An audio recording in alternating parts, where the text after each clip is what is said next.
Oi, gente, sejam bem-vindos ao Breaking the Grid. Eu sou a Lawana Dayek, estudante de direção do esporte, e hoje temos aqui a presença de Maria Clara Castro. Muito obrigada por estar aqui, Maria. Prazer é todo meu. Oi para quem está nos ouvindo. É um prazer estar aqui. Para começar, que tal você se apresentar e contar um pouco de quem é hoje profissionalmente? Sou a Maria Clara Castro. Hoje eu sou editora-chefe da revista de Fórmula 1 Race One.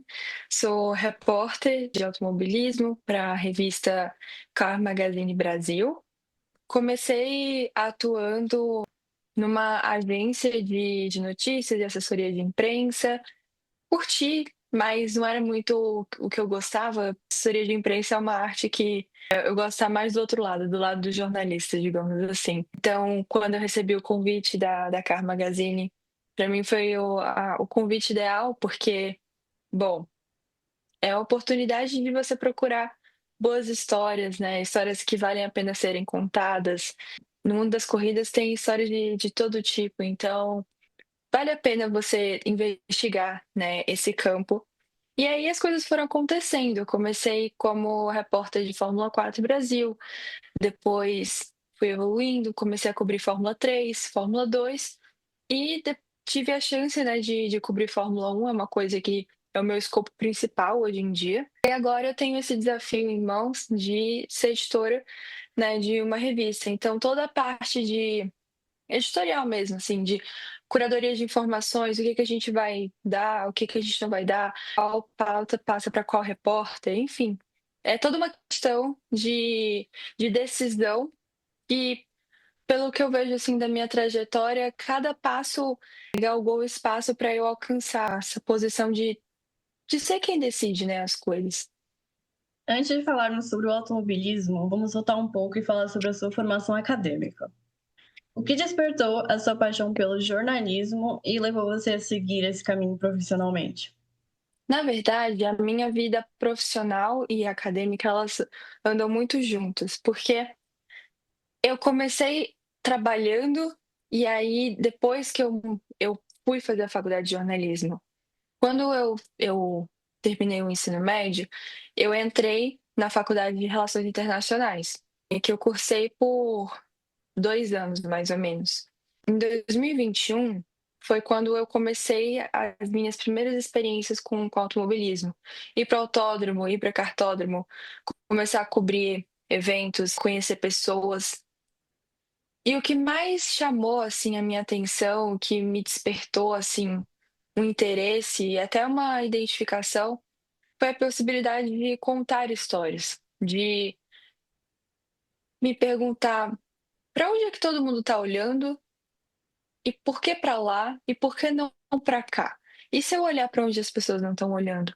Talvez ali tenham histórias que valem a pena serem contadas e que tá todo mundo tão no automático que ficou confortável nesse sentido de zona de conforto que te prende a ao que já é de sempre, digamos assim. Eu não queria isso. E aí, eu já não estava tendo uma identificação, assim, com a faculdade de Relações Internacionais, profissionalmente, assim. Quando eu pensava na possibilidade de emprego, as áreas não estavam muito compatível comigo, com o que eu queria fazer, e tal. E aí eu falei: "Não, vou mudar, vou para faculdade de jornalismo". E outra coisa que me incomodava muito no início era que alguém falava: "Ah, mas essa aqui é a Maria Clara, ela é jornalista", e eu tipo: "Não, calma, tipo, nem jornalista em formação eu sou, tipo, eu sou internacionalista", tipo, sabe? E era como se eu estivesse me apropriando de um espaço que não era realmente meu, era isso que eu sentia. E aí eu fui para a faculdade de jornalismo mesmo, tranquei a de RI, e aí foi quando eu tive a certeza do tipo: "É isso aqui é para mim", no sentido de contação de histórias, mas você também aprende muito método, ética no jornalismo, o que deve ser feito, o que não deve ser feito, várias coisas. É muito importante a faculdade de jornalismo nessa formação, sabe. Tem gente que acha que não precisa, eu sou totalmente contra, eu acho que precisa mesmo dessa faculdade. E, bom, aí foi isso, aí eu comecei a evoluir, digamos assim, no aspecto profissional, mas também no acadêmico, porque, enfim, eu ia estudando e fazendo a faculdade e trabalhando e, bom, funcionou, tanto que me formei, enfim, estou empregada, tá, deu tudo certo no final. Você passou por áreas bem distintas, né? Como tudo isso influenciou a forma como vê o mundo e conta suas histórias? Nossa, muita coisa, assim. Eu sempre falo, eu nasci para poder contar história. Mas que histórias são essas? E aí, o jornalismo, ele me ensinou, jornalismo e relações internacionais, me ensinaram a abordar a realidade com um pensamento crítico. Então, pensar que, por exemplo, nunca que eu vou falar que jornalismo é neutro. Gente, neutro é detergente, sabe? A não neutralidade está na escolha de palavras, tá em todas as decisões que a gente tem que tomar na hora que está produzindo, seja um texto, ou um podcast, um produto audiovisual, o que seja. Então, assim, eu diria que o jornalismo, dentre muitas coisas que me ensinou, acho que uma das principais é justamente a olhar para a realidade criticamente. E agora eu estou caminhando para a parte de audiovisual, de cinema, porque eu enxergo muito na produção audiovisual, no cinema, uma oportunidade de eu criar, de eu contar histórias, de eu ouvir e fazer toda esse aspecto criativo, né? Fazer toda essa criação por meio de audiovisual. Para poder concluir a minha faculdade, além de uma monografia, eu tive que entregar um produto audiovisual. Eu podia escolher o que eu queria fazer. E eu escolhi fazer um documentário. E, de longe, foi uma das coisas mais desafiadoras que eu já fiz na minha vida, porque durante a faculdade eu não tive uma disciplina de documentário na qual eu aprendi os processos. Primeiro você faz isso, depois você faz isso, sabe? Não, não era receita de bolo que eu olhava e copiava. Eu meio que tive que ir para uma lógica própria, assim, o que que eu preciso, tal, não sei o quê. Eu fui traçando meu caminho. Umas coisas deram certo, outras não, mas assim, o filho nasceu. Só que, apesar de ter esse completo desafio de, de você fazer algo que você não teve experiência prévia, digamos assim, foi uma das experiências mais legais e que eu mais me vi assim, tipo, nossa, é isso, sabe? Tipo, isso aqui tem muito a ver comigo. Por quê? Eu estava criando a partir de imagem, som e palavras. E essa combinação, ela para mim parecia que eu estava fazendo mágica, entendeu? Magia, assim, era muito incrível. E aí, bom, é um pouco disso. Cada parte da cada parte de quem eu sou, do que eu fiz, eu nunca jogo fora, sabe? Não é, eu tô indo por esse caminho, então esquece isso aqui. Não, pelo contrário, tem uma frase de um filósofo, o José Ortega y Gasset, que eu gosto muito, que é eu sou eu e minhas circunstâncias. Porque é exatamente isso, eu sou eu e tudo aquilo, toda essa bagagem que eu carrego junto comigo. E, bom, é basicamente assim, porque para pra pensar, quando você conta histórias, e eu falo assim, histórias que valem a pena serem contadas. Não é para poder me agradar, é para poder quem vai ter contato com isso que eu vou produzir. Seja uma leitura, enfim, um vídeo, o que seja. Então, histórias que vale a pena as pessoas ouvirem, entende? E, bom, é por esse caminho que eu penso, assim, as minhas circunstâncias. Olhando para sua carreira até aqui, que habilidades ou aprendizados precisou desenvolver fora da faculdade para se tornar a jornalista que é hoje? Tem uma coisa, não sei se é inteiramente fora da faculdade, mas é algo que a vida profissional me ajudou muito, que é saber estabelecer uma ordem de relevância, seja o que for. Então, por exemplo, num texto, pensando num texto de pirâmide invertida, do mais importante para o menos importante, sendo mais importante o lead da notícia e o final, o fechamento, né, o pé, você tem que colocar, então, o que é mais importante. Só que você tem que olhar para as informações que você tem, que tá tudo, sabe, que nem peças de quebra-cabeça desmontadas.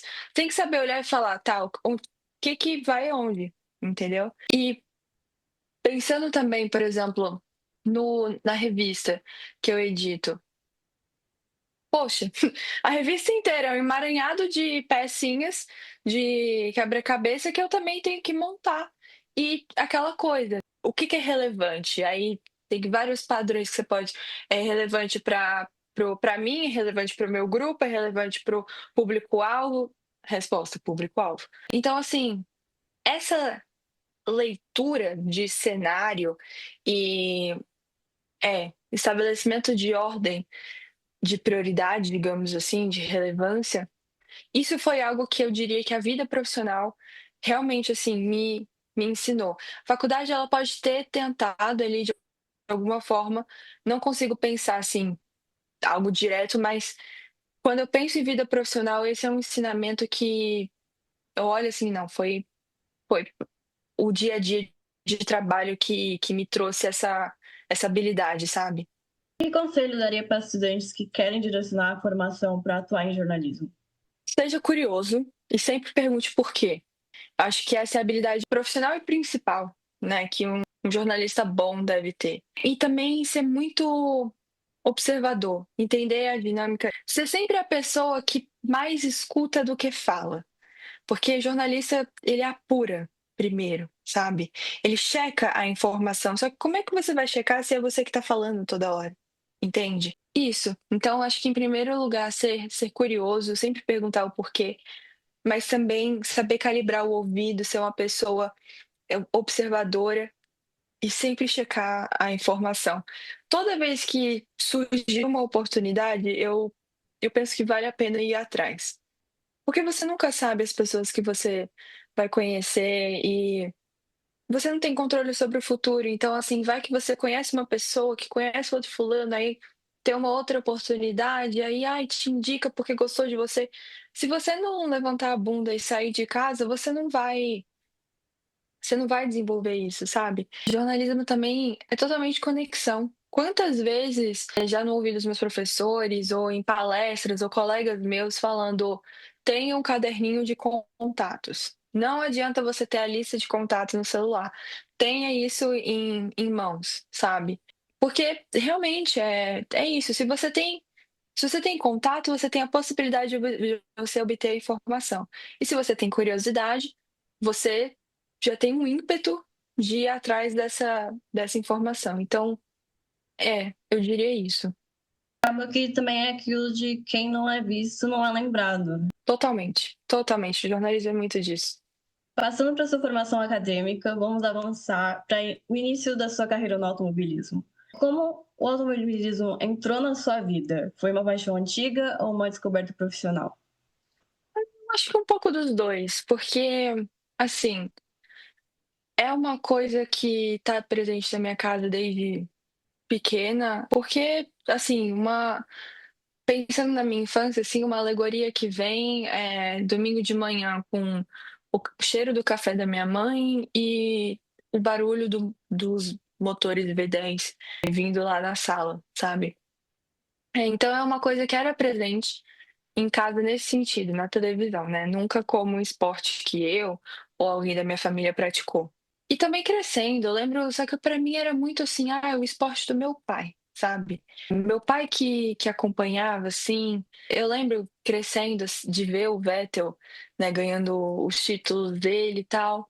Mas não era algo que me prendia, porque de alguma forma, consciente ou não, eu sentia que aquilo ali não era meu espaço, porque eu não via muita mulher, sabe? Pra mim era tipo, digamos, o clube do bolinha, sabe? Era, como eu disse, o esporte do meu pai, tinha, via vários homens, logo no cérebro, assim, na sociedade que a gente vive, a gente conclui, é coisa de homem. E nem se questiona que carambas é coisa de homem, sabe? E aí, mais velha, assim, quando deu 2020, que eu entrei na faculdade, coincidiu, infelizmente, com a pandemia. E aí eu me vi em casa, sem muito o que fazer, assim, óbvio, estava estudando online, mas de 24 horas, minha aula na faculdade não cobria nem 4 horas direito, sabe? Então, o que que eu ia fazer o resto das 20 horas? Eu, despretensiosamente, assim, tava, né, passeando pelos streams. Naquela época eu acho que não existia tantas possibilidades de streaming como tem hoje em dia. Mas eu tava passeando pela Netflix e aí, óbvio, vi o Drive to Survive. E não fiquei fã. Não é algo que eu gosto, mas é justamente porque eu não sou público-alvo, assim, mas aquilo ali me despertou muita curiosidade, né, o Drive to Survive, porque eu via muitos personagens assim. Eu ficava me perguntando, será que eles são realmente assim? Será que o Max Verstappen é esse bad boy que estão fazendo ele parecer? Será que o Leclerc é esse príncipe que estão colocando, estão retratando ele como? Parecia que era muito. Botavam pessoas que têm suas complexidades e questões, sabe, numa caixinha quadrada que eu entendo que é uma forma de você quase que ser didático com um público que não tem contato com esporte, para poder ele entender. Eu entendo que Fórmula 1 é um esporte bem complexo, realmente. Mas, não sei, aquilo ali, se era para poder me provocar interesse no sentido de simplesmente absorver o que a série estava me falando e, assim, aquilo ali ia sentar em mim e tudo bem, não. Aquilo ali me despertou mais curiosidade, do tipo assim, que tá acontecendo? Isso aqui realmente é do jeito que tá mostrando ser? E aí eu comecei a ir atrás, assim, e eu comecei a questionar, cara, mas peraí, eu cresci ouvindo sobre Senna em casa. Eu lembro do Massa, eu lembro do Rubinho. Onde estão esses caras? Tipo, que fim levou? E cadê os brasileiros? Tipo, pô, uma puta geração de brasileiros, assim, brasileiros que são muito marcantes na história desse esporte e agora não tem nenhum? Que é isso? E só para quem tá ouvindo conseguir, né, imaginar o cenário que o qual eu tô falando, a gente tá falando de 2020, era o ano que o Felipe Drogovic estava estreando na Fórmula 2. Caio Collet estava correndo de Fórmula Renault. Gianluca Petekoff estava, se eu não me engano, ele estava na regional, na Fórmula Regional. Igor Fraga, acho que estava na Fórmula 3. Enfim, era todo esse pessoal que despontou, que tá, sabe? Cara, eu acho que o Bortoleto, ele tava na Fórmula 4, entendeu? E, meu, o Bortoleto agora é na Fórmula 1, tal, não sei o quê. Enfim, o cenário era muito diferente do que veio a ser 5 anos depois, os 6 anos, o que a gente tá vivendo agora, sabe? E aí eu comecei a pesquisar tudo que é. E aí, eu acho que tem um jornalismo em mim, assim, algo que estava presente ali de alguma forma, porque eu comecei a ter muita informação, assim, pesquisando. Eu falo inglês e, ok, falar inglês hoje em dia é obrigatório. Tá, mas quantas pessoas no Brasil realmente falam inglês, têm acesso à informação que tá na gringa, sabe? Que consegue ler, que tem aquele traquejo. Eu acho muito elitista pensar que, não, é só você pesquisar e pronto. Não, a gente tem uma. Quantas pessoas de fato têm acesso à internet? Acho que essas questões, assim, é sempre importante frisar. A gente tenta, só porque a gente tem, a gente acha que todo mundo tem, não. Não é o caso. Então eu comecei a pensar, e se eu divulgasse isso de alguma forma? E aí eu comecei a twittar. Naquela época o X ainda era Twitter. E aí, enfim, comecei a twittar sobre Fórmula 2, Fórmula 3, e aí é onde entra a jornalista que de alguma forma habitava já em mim, porque eu pensei, se eu quiser usar, se eu quiser fazer com que isso que eu esteja divulgando, contando, reportando, o que seja, tenha mais alcance, eu preciso usar um gancho que as pessoas tenham interesse e por isso, por esse gancho, elas vão receber, digamos, essa informação que eu estou passando. Qual que é o gancho?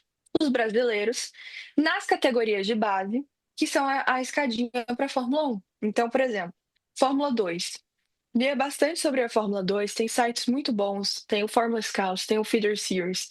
Enfim, tem muita gente fazendo boa reportagem sobre Fórmula 2. Enfim, basicamente, obtinha essas informações em inglês, divulgava elas, óbvio, com o crédito, tipo, segundo, blá, blá, blá, blá, segunda, sabe, apuração. Isso é uma coisa que você sempre tem que acreditar.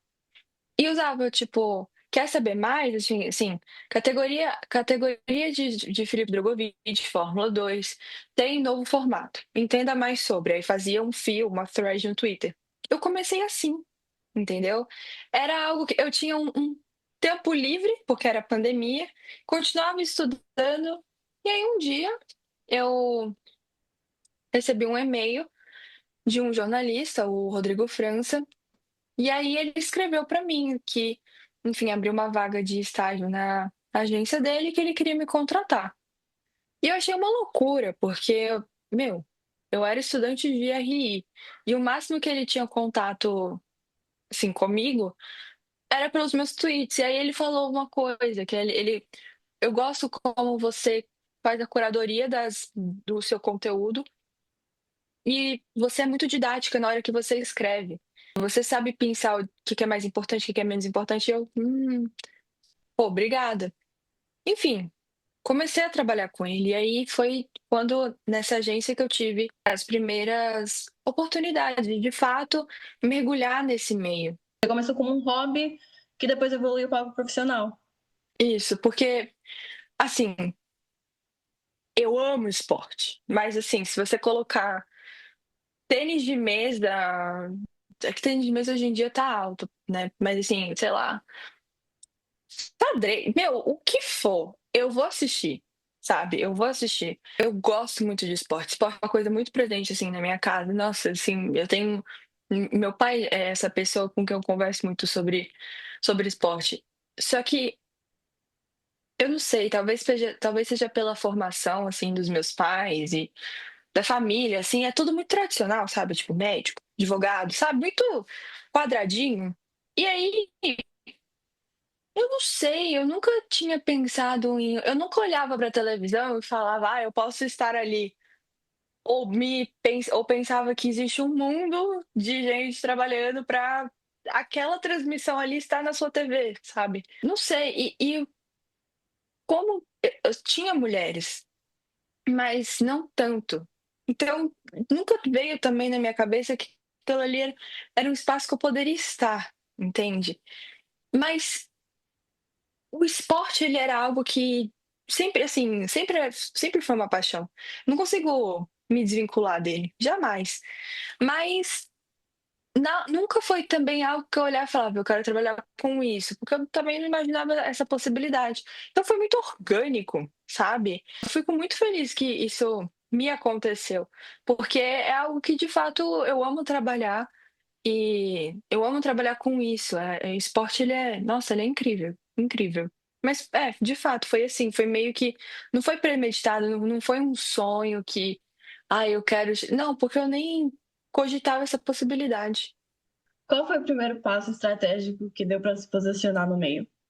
Acho que muito quando eu saí da agência e eu comecei a escrever para a revista, o que que acontece?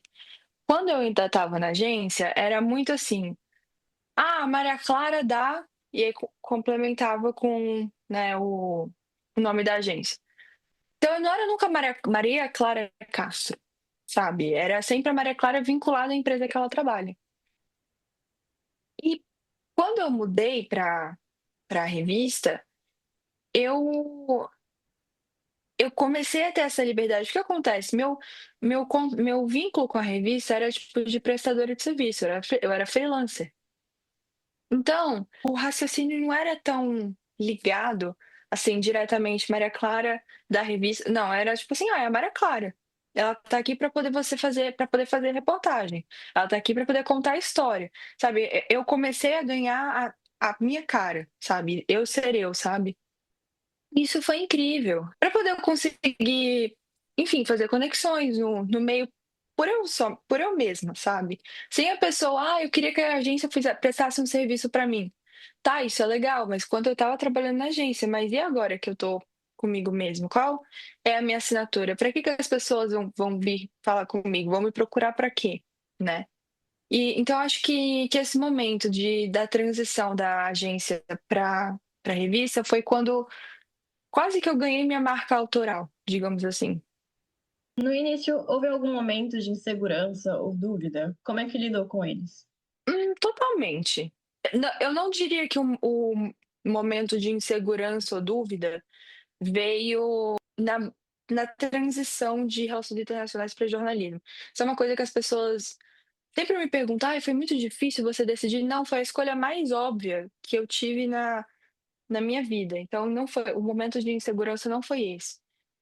O momento de insegurança veio quando eu saí da agência e fui para a revista, porque para mim estava muito claro que meu momento na agência já estava, meu ciclo na agência já estava chegando, tipo, eu já não estava sendo muito compatível, sabe.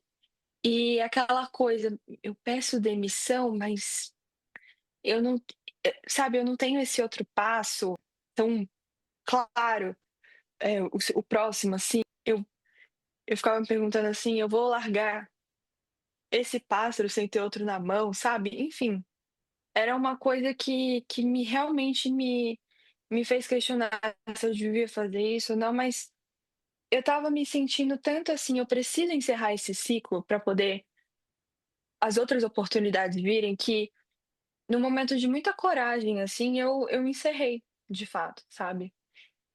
E aí, a sensação era que, tipo a Bella no Crepúsculo pulando daquele precipício quando o Edward Nova ele mete o pé, assim, era essa sensação que eu tinha, que eu estava pulando de um penhasco, e eu não estava vendo o que que tinha embaixo de mim. Podia ter, sabe, ser uma queda absurda, podia ter uma mão ali para me segurar, enfim, podia ter qualquer coisa.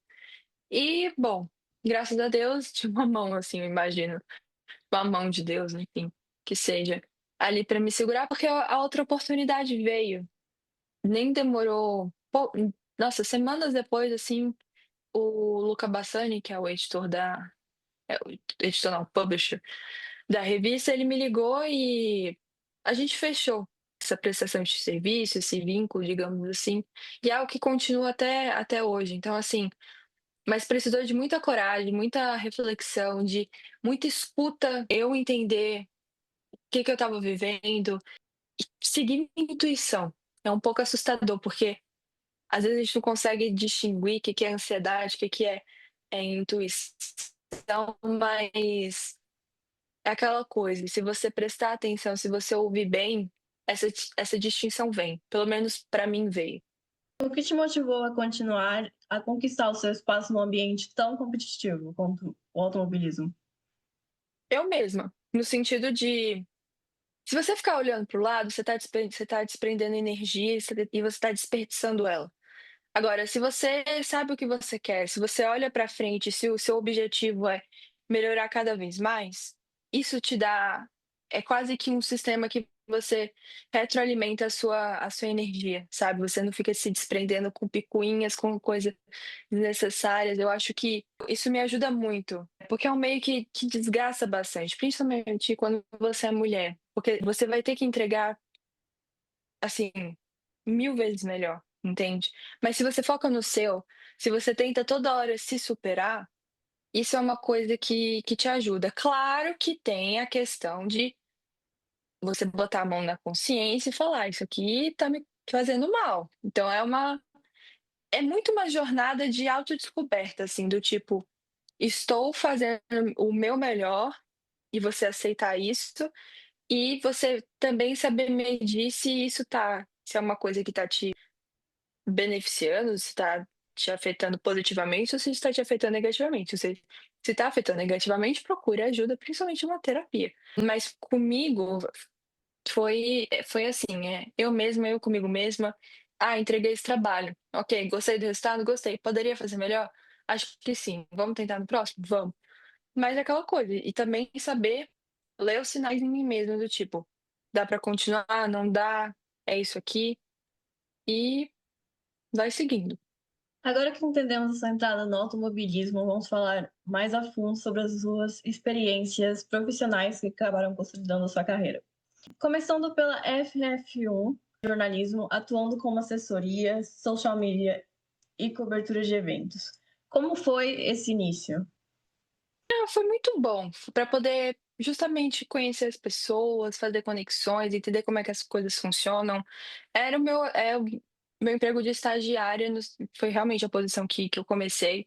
Então era um pouco de faz tudo, desde o pega o cafezinho, manda mensagem para fulano, manda esse e-mail, escreve esse release, para poder entender a dinâmica do esporte, como é que funciona, qual que é a função de cada um, o que que a assessoria de imprensa faz, o que que os jornalistas fazem. Foi muito importante, assim. Foi meu passo introdutório que me ajudou a me ambientar a esse meio. Como era o ambiente de trabalho nesse início? Você sentia abertura para se posicionar? Ah, total. Nossa, como a agência é pequena, né, tipo, era o Rodrigo França, o Chaguri, o Léo, aí depois o Pedro. Meu, empresa pequena, foi muito bom. Qualquer coisa, assim, Chaguri, você não acha tal coisa? Pô, Clara, acho, boa dica. Léo, o que que você acha disso? Ah, Clara, acho que não. E aí, tipo, sempre abertos a ter essa troca do tipo, ah, você acha que isso? Não sei o quê. Sempre pra poder um feedback, assim, isso, pô, sempre rolava. A gente sentava um do lado do outro. Qualquer dúvida que eu tinha, eles tiravam. Ou se eles tinham alguma coisa. Clara, essa foto aqui, quando é que foi tirada? Ah, olha esse pneu, tá desgastado assim, deve ser na classificação. Cara, tinha muitas essas trocas assim.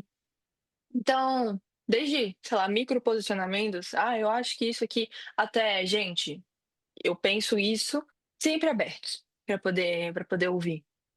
Ai, ia ser muito bom começar, né?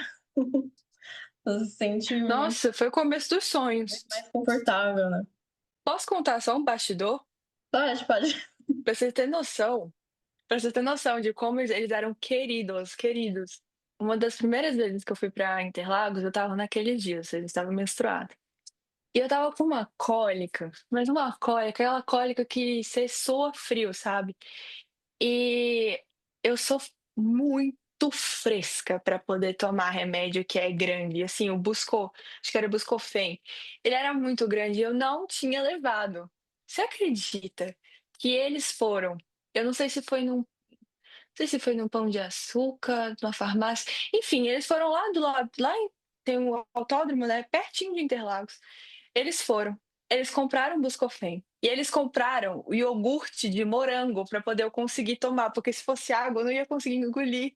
E eles trouxeram. Tipo, a gente estava cobrindo um evento, sabe? Óbvio, eles foram na hora do almoço, é uma hora que dá uma baixada assim, mas, cara, eles foram. Eu não sei se eles foram a pé ou eles pegaram. Enfim, não importa, mas pra estagiária, entende? Tipo, você tem que ter pessoas com coração muito bom para poder fazer isso por você, sabe? Eu tomei.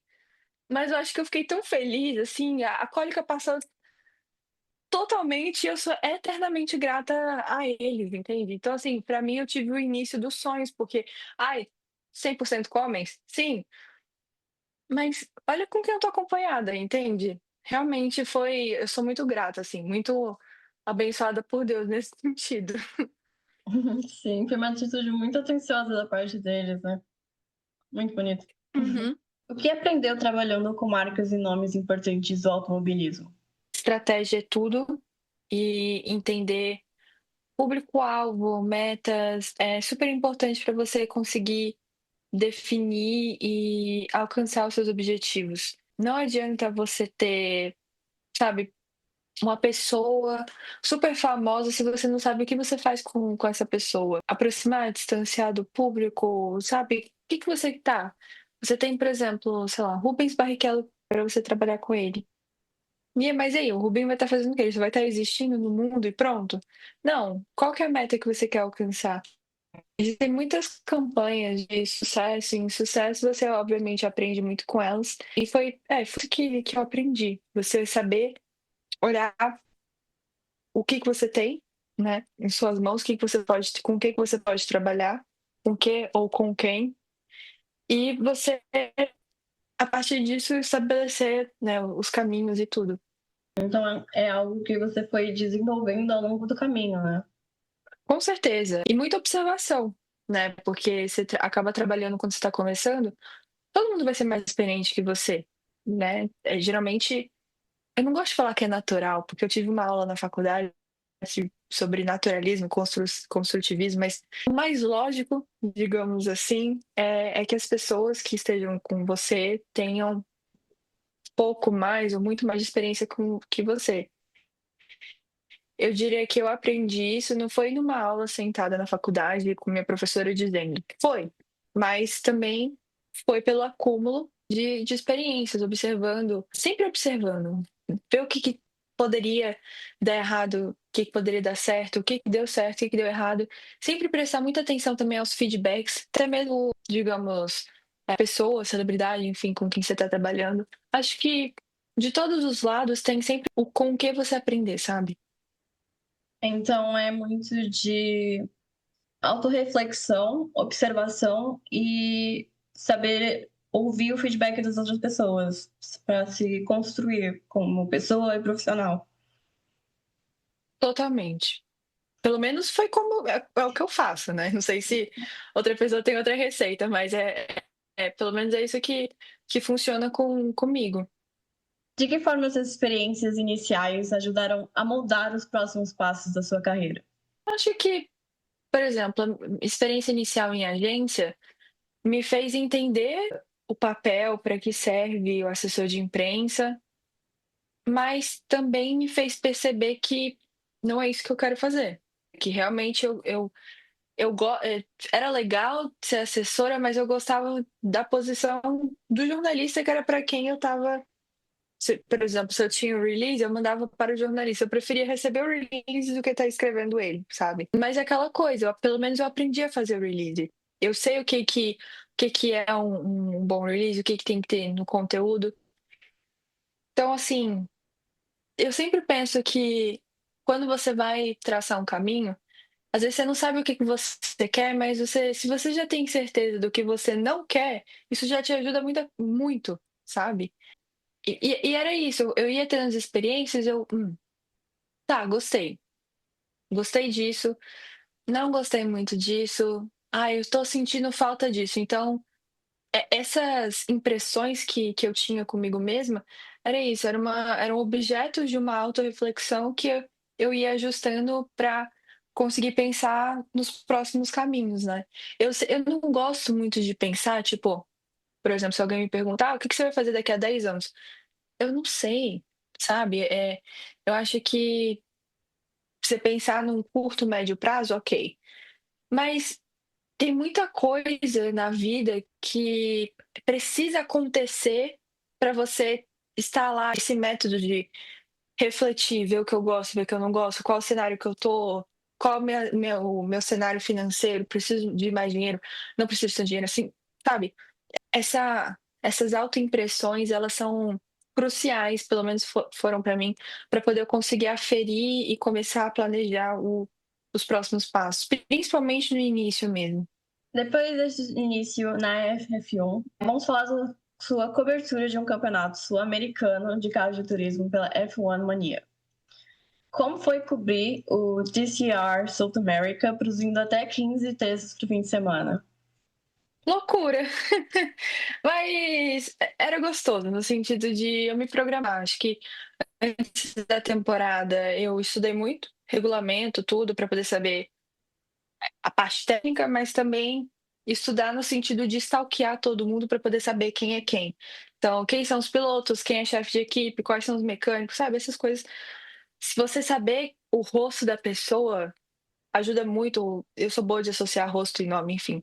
Toda essa bagagem me preparou muito bem para quando começou, né, de fato, a temporada, o campeonato. Quando era aqui em São Paulo, eu ia para corrida, quando não era, por exemplo, em outro país, eu não ia. Mas assim, quando era, digamos assim, home office, era relativamente tranquilo, no sentido de eu tinha a agenda, né, da categoria, ficava aqui no meu quarto, já antecipava almoço, enfim, o que eu precisava comer, tudo, deixava a televisão rolando mesmo, o computador assim no colo e pá, pá, pá, pá, pá, pá, pá, escrever, escrever, escrever. Aquela coisa. Essa, por exemplo, é uma das experiências de eu saber de que me ensinou, né, no caso. Saber o que que é relevante, o que que não é relevante, por onde eu começo isso, estrutura de texto. Assim, se você for ver, eu segui meio que uma formulinha nos textos, sabe? Tipo, começa falando isso, depois isso, né? Mas aí eu sinto que ao longo das etapas, dos textos, tudo, parece que eu sinto que eu fui aprimorando eles um pouco mais, sabe? Óbvio que os textos produzidos na primeira etapa, para mim, não se são inferiores aos da última etapa, porque de fato eu já estava muito acostumada com o que estava acontecendo, né? Com a dinâmica do que estava acontecendo, mas também o que que eu tinha que fazer. Enfim, mas foi algo bem intenso, claro, porque você tem que. Terminou a corrida, praticamente eu tinha que postar o texto e relatando o que tinha acontecido na corrida. É uma loucura. Mas é assim, a gente tem que estar escrevendo e checando o que está colocando, enfim. Então tem esse aspecto dinâmico, mas não sei, eu acho que eu gosto um pouco de loucura, assim, porque me fez bem, eu gostei. Foi uma experiência que me ensinou muito. Como é que você organiza a sua informação? É que é muito fluxo de informação, você pesquisa, você estuda e é muito. As coisas acontecem, tipo, e você já tem que estar pensando em como vai fazer as coisas. Existe informação que eu penso assim, que qual que é esse tipo de informação, por exemplo, que eu estudo antes de uma etapa? É a ambientação. Então, o que que é a categoria? O regulamento da categoria. Quais são as equipes? Aí, lista de equipes, pilotos, seus respectivos pilotos, seus chefes de equipe, tudo. Essas informações, eu chamo elas na minha cabeça de informações de ambientação, que eu tenho que saber para poder entender a dinâmica. Até cor do box é uma coisa que eu procuro ver no Instagram. Por quê? Quando você vê na televisão, o carro já tá entrando assim no box, você já vê. Às vezes você tá com o carro tá totalmente quebrado, mas onde ele entrou, assim, qual equipe tá prestando serviço para ele, você já sabe qual que vai ser a equipe. Às vezes você sabe antes mesmo do que a narração tá falando. Então, todas essas informações que me ajudam a entender mais rápido quando tiver de fato cobrindo, seja um treino, seja a classificação, seja a corrida, o que for. Na hora da, da corrida mesmo, não tem muito para onde você fugir, porque é lead, entendeu? Você tem que responder aquelas perguntinhas básicas. Quem, o que, quando, onde, como, por quê, sabe? E aí, com essas informações, você já monta o primeiro e o segundo parágrafo da notícia. E aí vai pro, digamos assim, você diminuindo, você indo pro. Pensando numa pirâmide invertida, né, de estrutura de texto, do mais para o menos importante, você já completou ali os dois primeiros parágrafos. O meio do texto é a declaração, por exemplo, se é uma corrida tranquila, digamos assim. O que que vai ser o lead? Vai ser quem ganhou. Então, quando você for para a parte de colocar aspas do ganhador, é isso, é o que que ele falou, a impressão que ele teve, alguma curiosidade. E o pé da notícia vai ser quando vai ser a próxima corrida, a próxima etapa, enfim. Você vai fazendo isso tantas vezes que vai já no automático, entende? E aí, qualquer informação que saia disso que eu falei, do lead, sublead, complemento, pé, é extra, entende? Aí você tem que ter um pouco de avaliação do tipo, eu coloco ou não coloco, se é relevante ou não, vale a pena eu criar uma matéria para isso? Depende, tinha texto. Por que que o volume, né, pô, 15 matérias no fim de semana, por que que o volume às vezes era grande?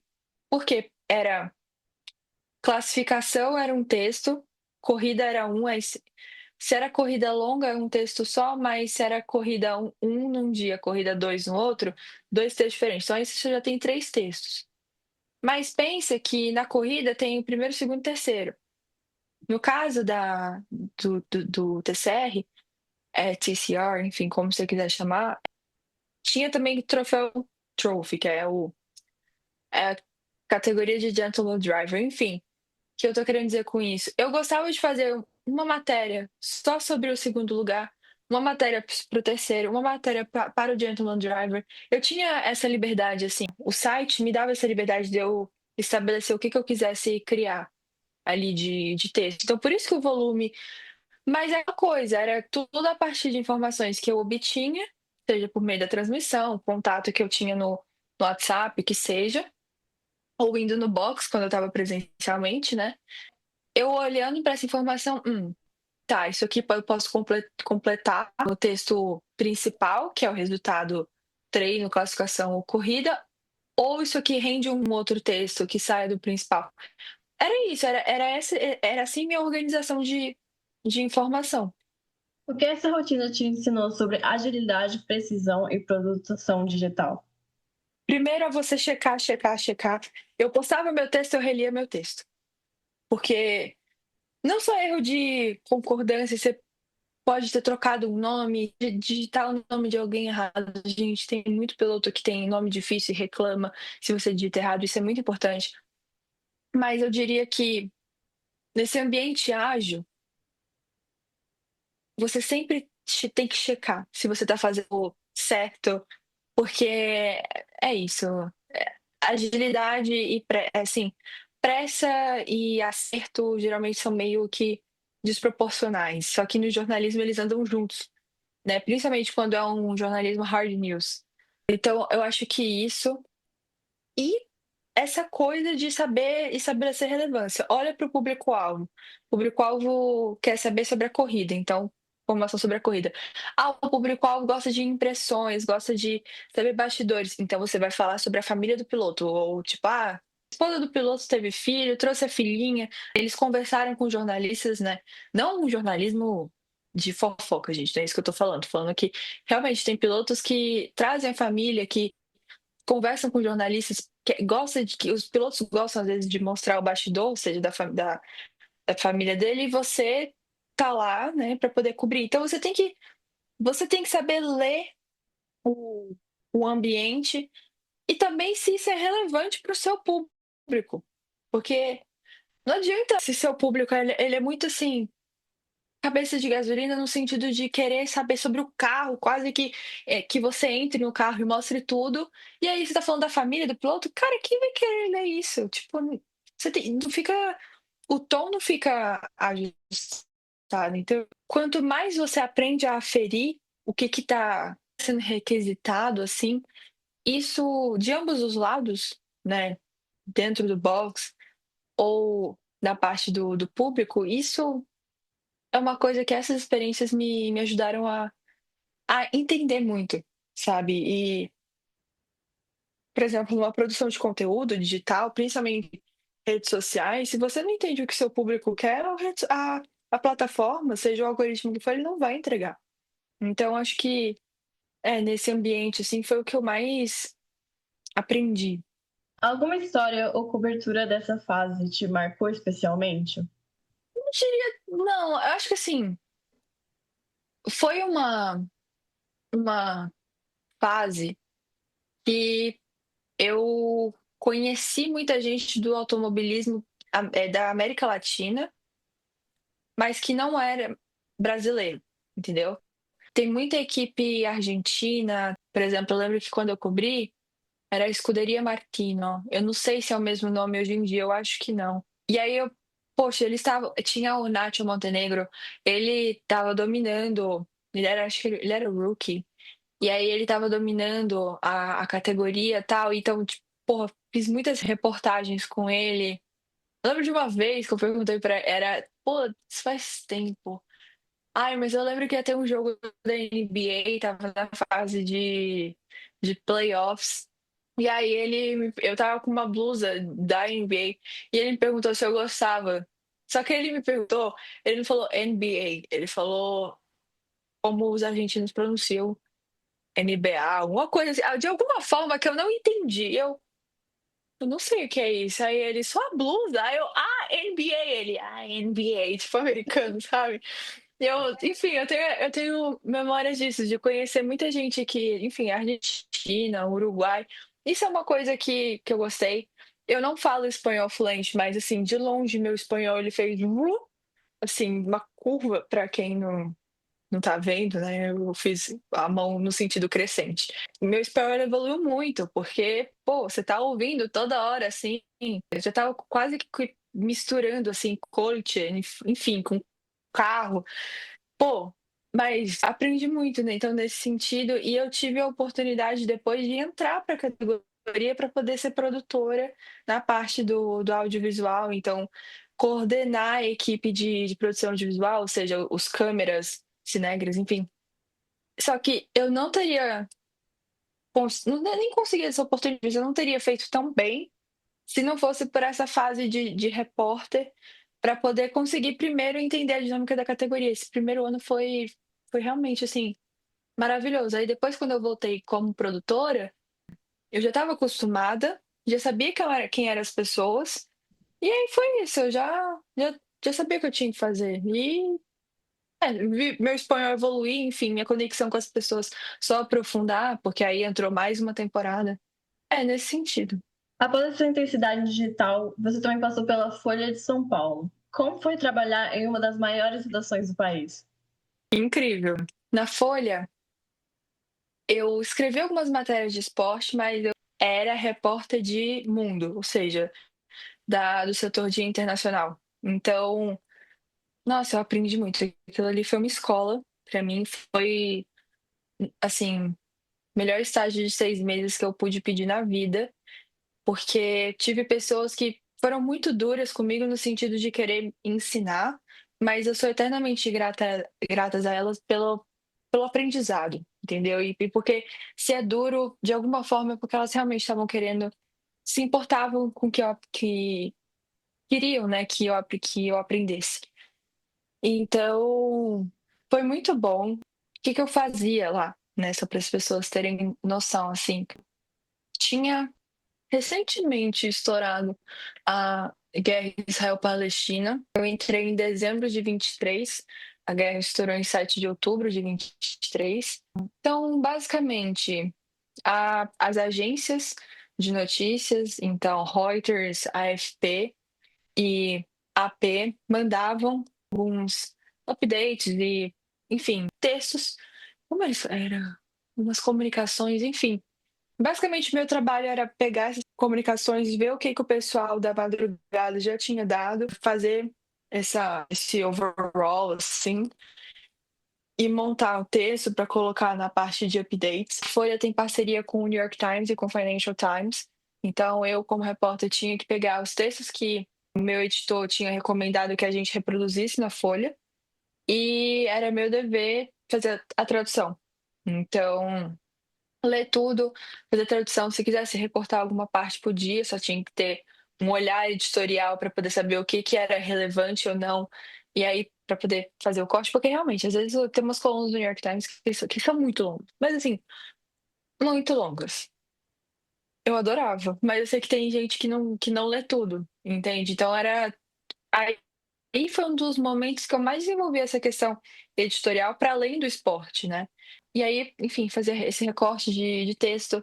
Quando eu fui, digamos assim, crescendo na redação, no sentido de fiquei mais esperta, mais acostumada com os textos, tudo, eles me mandaram para poder cobrir um evento que teve no Lycée Pasteur, que é uma escola francesa aqui no Brasil, que o Macron, ele estava visitando o Brasil e aí ele passou lá no Lycée e aí eu fiquei, tipo, de fora na chuva, tipo, o papel mais de estagiário possível, mas eu estava muito feliz. Eu falo francês hoje em dia, mas na época eu estava ainda iniciando meus estudos. E aí eu tive a oportunidade de entrevistar umas pessoas em francês, porque tinha gente da delegação lá. Enfim, foi muito legal. Aí meu, era tão legal, tipo, eu tava com meu livrinho, aí eu pegava, fazia minhas anotações e tal. Ai, o Macron falou isso, ai, eu passava o pessoal da redação ia montando o texto, eu escrevia um pouco o texto, notas no celular, mandava para eles. Aí depois a gente fazia um costurão assim para poder colocar no jornal da edição que ia sair no outro dia. Algum tempo depois, não sei mensurar meses, semanas, enfim, eles me mandaram para a rua de novo. Teve alguns protestos pró-Palestina na USP, mais ou menos quando estava tendo esses protestos nas universidades americanas. E aí teve aqui na USP, aí enfim, eu e um colega meu, Renan, a gente foi cobrir e.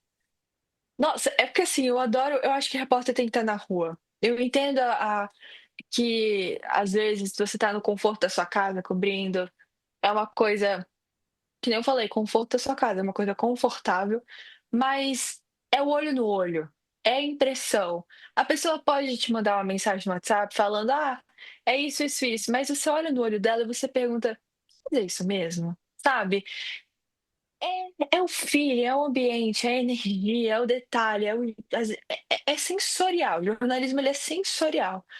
Então, poder estar cobrindo foi uma oportunidade que a Folha me deu também, num escopo que não era relacionado a esporte. E eu sou muito grata, aprendi muito com essa experiência. Eu tenho muito carinho por esse momento da minha vida. Não foi fácil, não foi fácil mesmo, porque eu tô contando. jornalismo sensorial, não sei o quê, ir pra rua. Tá, mas eu tô contando de vezes localizadas que eu fui. Eu passava muito tempo em redação, 6 horas por dia, sabe?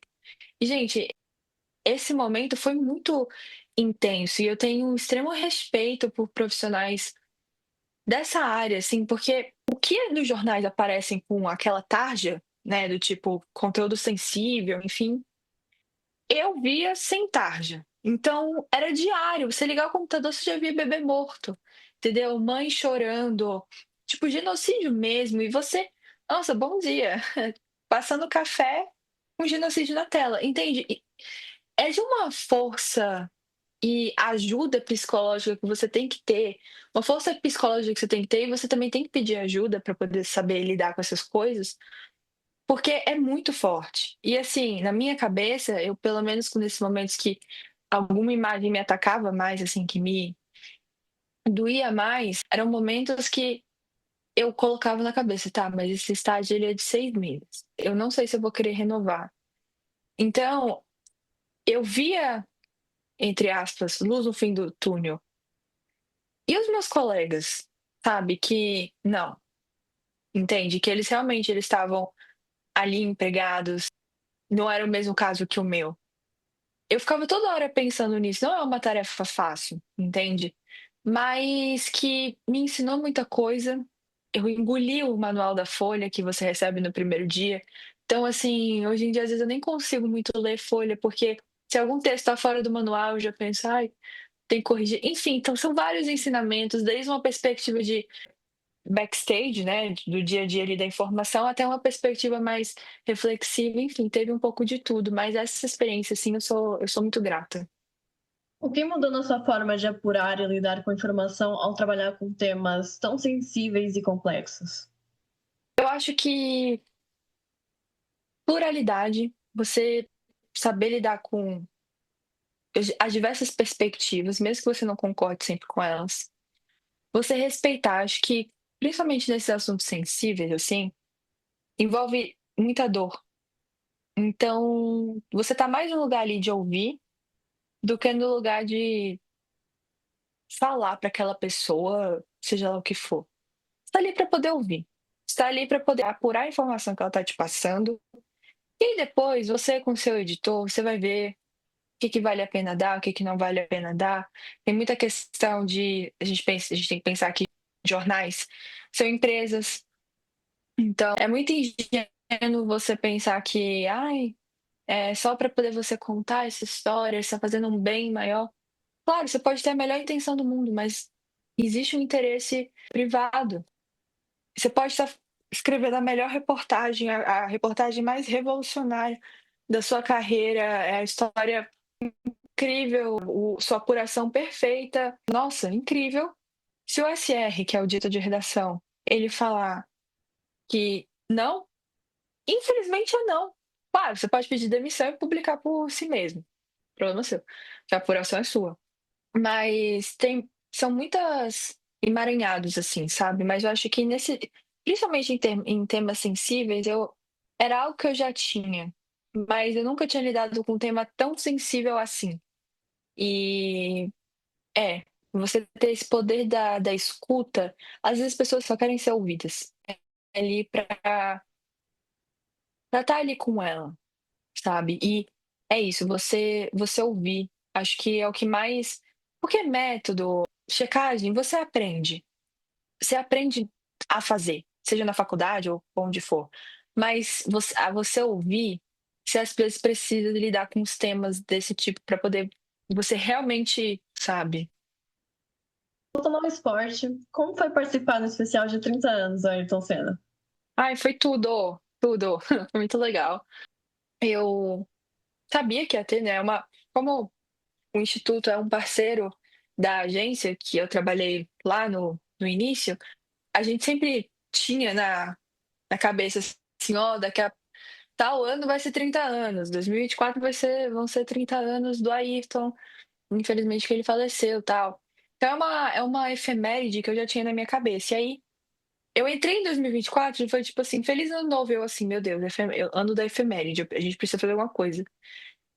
E aí Eu lembro que eu cheguei, acho que era o Fábio Haddad, que ele era o editor de esporte.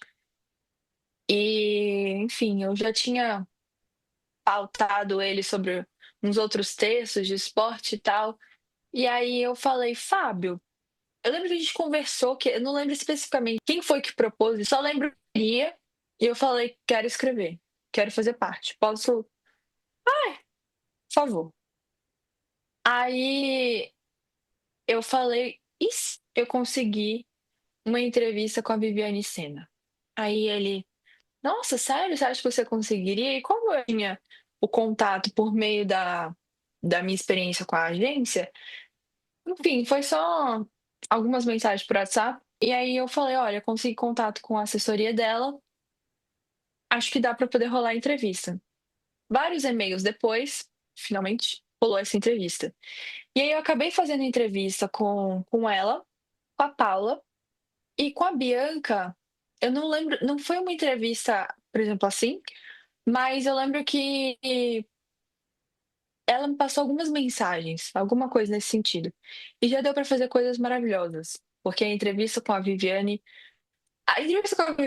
rendeu acho que 2 ou 3 textos. Só pra você ter uma noção, assim, porque foram assuntos diferentes, memória do Ayrton e também avaliação dela sobre educação.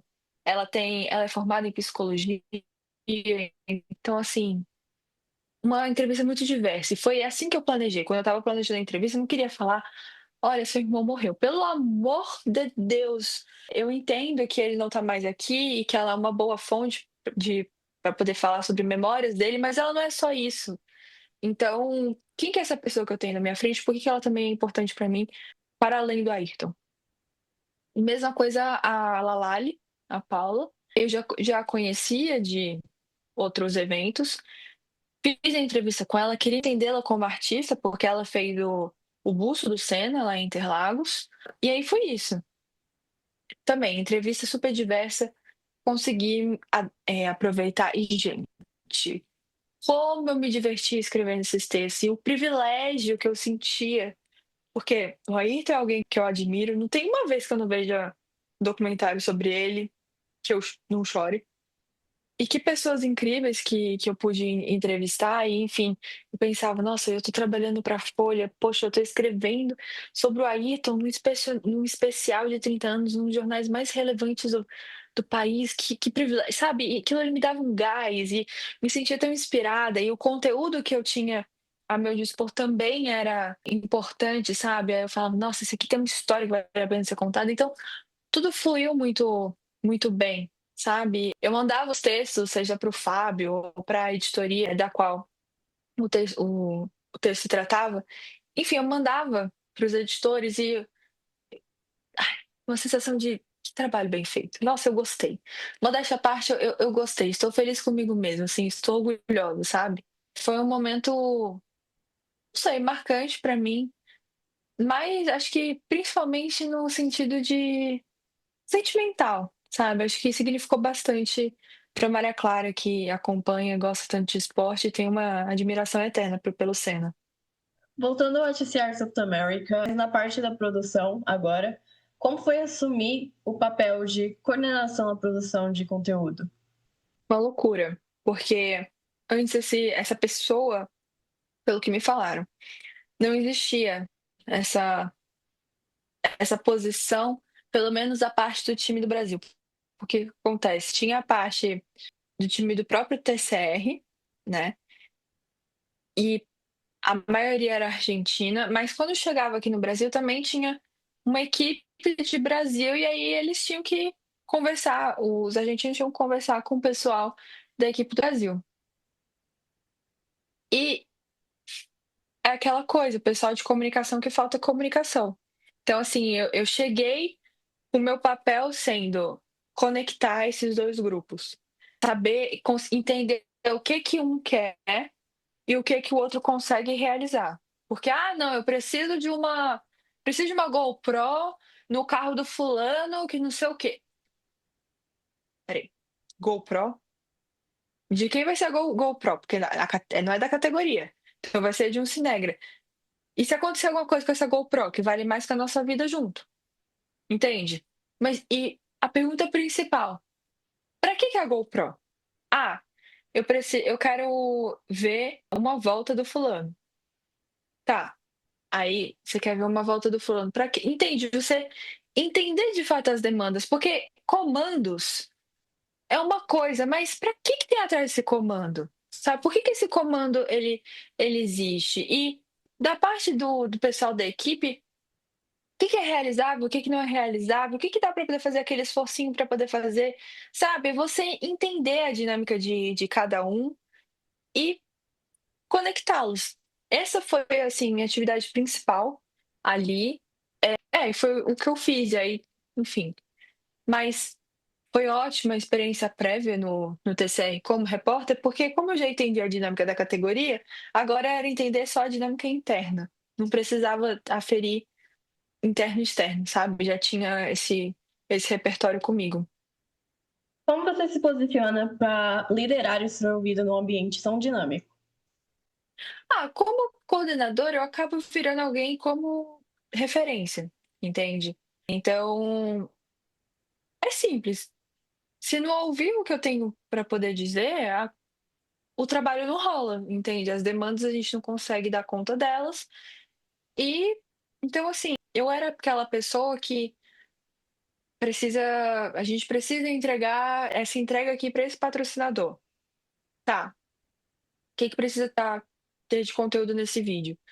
Eu preciso de que mostre a placa que está na reta do box, preciso que tenha a placa que está no setor tal do autódromo, tem no macacão do piloto X, tem no carro, no seu. Captem isso.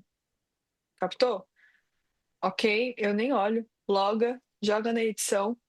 Editor vai lá, editor já sabe, eu já converso previamente o que é cada demanda, porque assim, logo no início da etapa, por exemplo, a etapa começava na quinta, na terça-feira o pessoal da Argentina me mandava um Excel com o que eles queriam. E aí eu retornava com o que dava para fazer, entendeu? E aí, ok, a gente reajustava esse Excel. No primeiro dia de trabalho em loco, já chegava o pessoal da equipe, sentava e falava: olha, galera, a gente tem isso aqui, a gente precisa gravar, dar conta dessas demandas aqui ao longo do final de semana inteiro. E é isso, hoje as tarefas são XYZ, vamos dar conta delas. Beleza. Todo mundo entendeu? Todo mundo entendeu? Tá, tá, tá.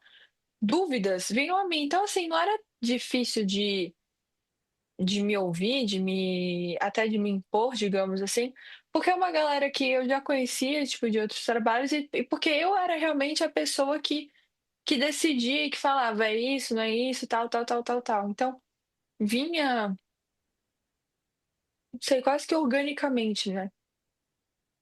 Houve algum desafio ao gerir equipe ou entregas durante o evento? Sentia alguma pressão? Sim, pressão constante, ainda mais porque tinha horário de entrega e não podia atrasar. Eu acho que o desafio era justamente isso, você ajustar a forma como cada um trabalha e o que consegue entregar e o tempo que a gente tinha para poder fazer isso.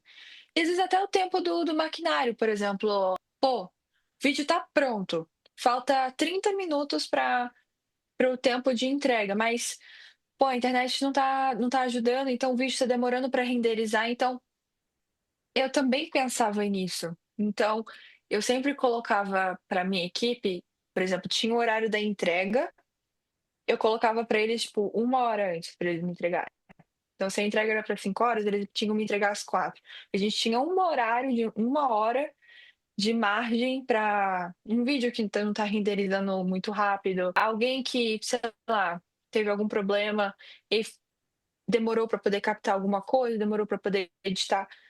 Enfim, considerando esses imprevistos e como coordenadora, né, e eu sendo essa pessoa que tinha um grupo com, digamos, os heads, os chefões, assim, eu só mandava o conteúdo no grupo e tinha que ser no horário estabelecido.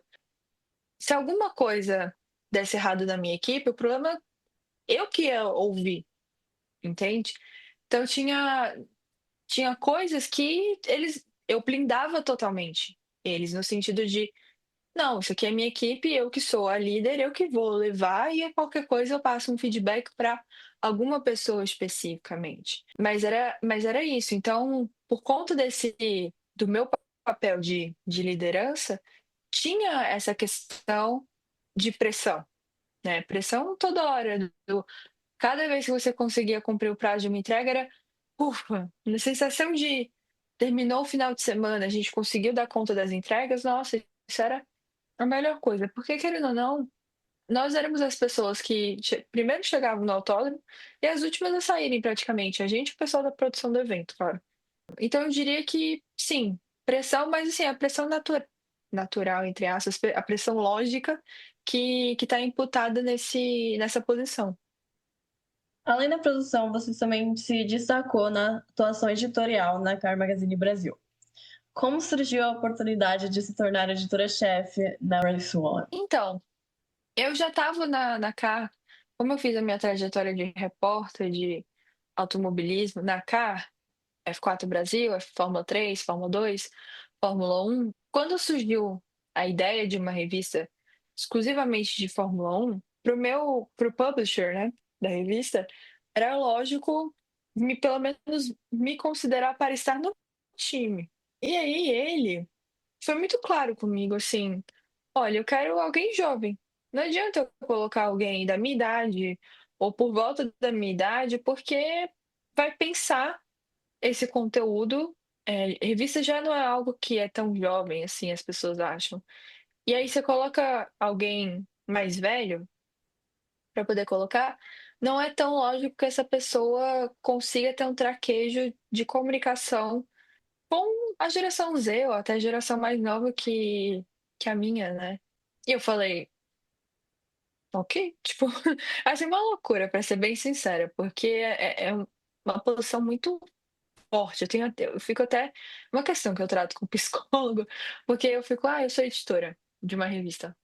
"Ah, nossa, editora, tal, não sei o quê", aí depois quando você pega a revista, você abre, assim, na contracapa, tá lá, a minha cara, Maria Clara Castro, editora-chefe. Aí a pessoa fala: "Nossa, você é editora-chefe", eu fico: "Eu não sei, sim, mas não precisa falar com esse peso de que editora-chefe tem", sabe, eu gosto de falar: "Eu sou editora, sim, eu desci", sabe, ainda não me acostumei com esse, ainda é uma questão que eu estou refletindo, a questão do editora-chefe, mas o nome oficial é esse. E o convite veio justamente pelo meu perfil de tanto de eu já ter trilhado esse caminho na revista irmã, que é a revista principal, a Car Magazine Brasil, e também por eu ter essa leitura e saber fazer essa leitura de cenário, do que as pessoas querem, o que que às vezes elas nem sabem o que que elas querem e eu consigo entender o que elas querem mesmo assim, sabe. Ter esse traquejo, assim, foi uma juntou vários fatores, uma conjuntura, digamos assim. E aí veio esse convite, eu aceitei, e é o que eu tô fazendo, é bem legal. Eu tive dando uma olhada nas revistas e são muito lindas.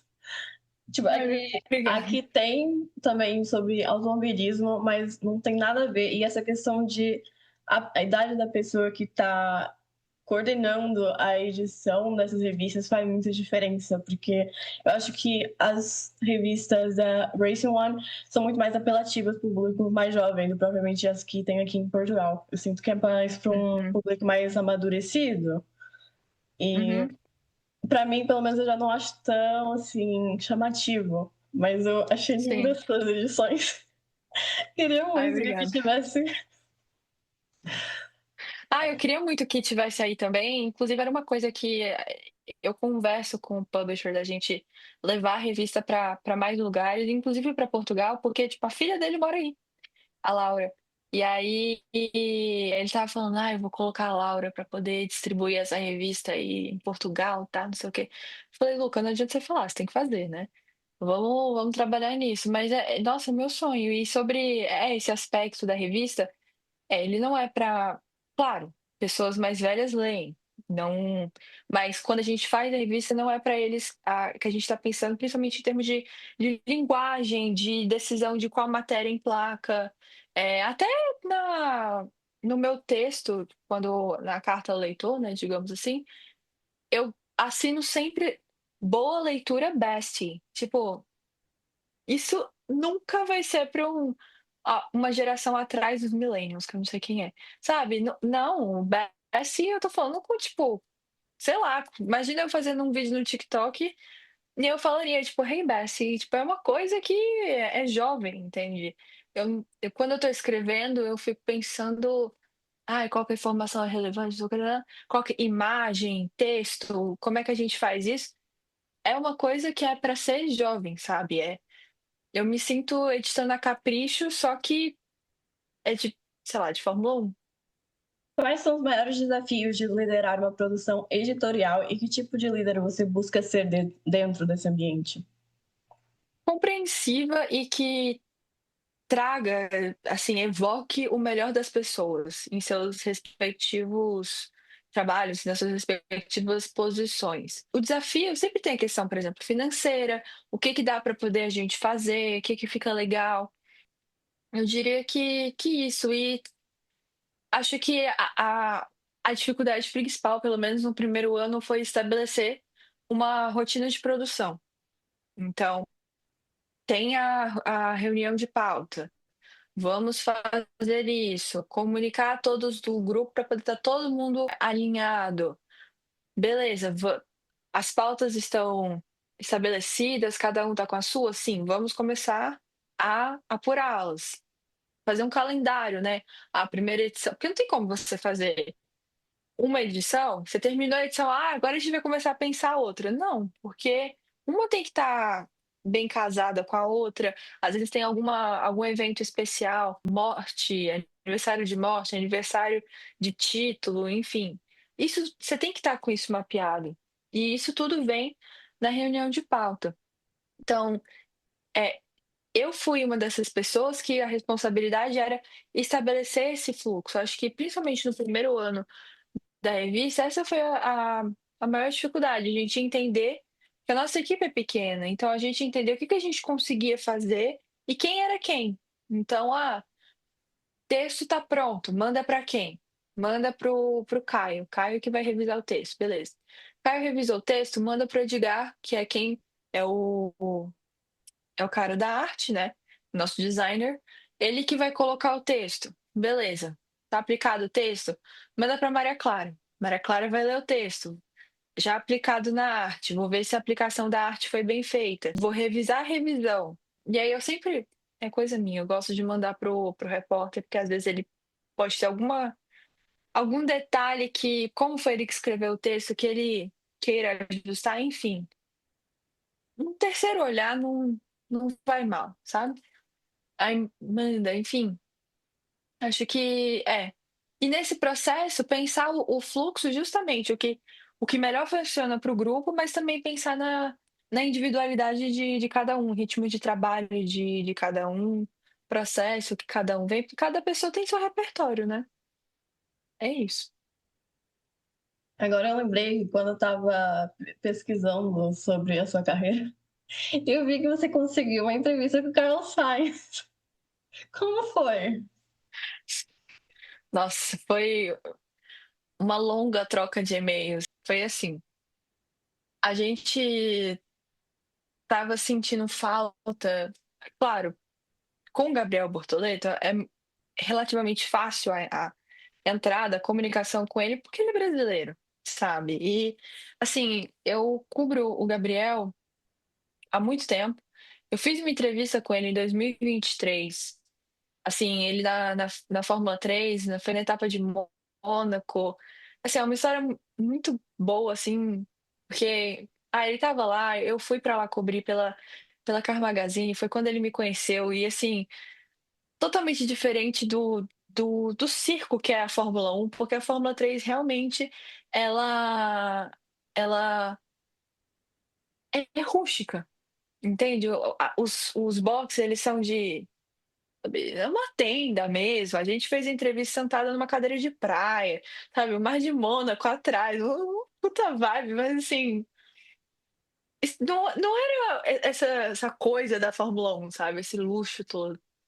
Então assim, a entrada com o Gabriel é relativamente fácil. Claro que ele entrar na Fórmula 1 complica. Mas com um piloto gringo, é mais complicado ainda, sabe. E aí, a gente teve uma reunião de pauta, a gente decidiu que a gente queria uma entrevista com um piloto sem ser o Gabriel. Justamente para poder tornar a revista mais insider, assim, sabe. Conseguir fazer conexões, enfim. Quem? E aí, na época, o Sainz era uma figura muito interessante, né, porque estava saindo da Ferrari, indo pra Williams, estava ali se adaptando, tinha um companheiro de equipe, o Albon, enfim, a circunstância editorialmente fazia sentido entrevistar. Tá, e agora? Como? How?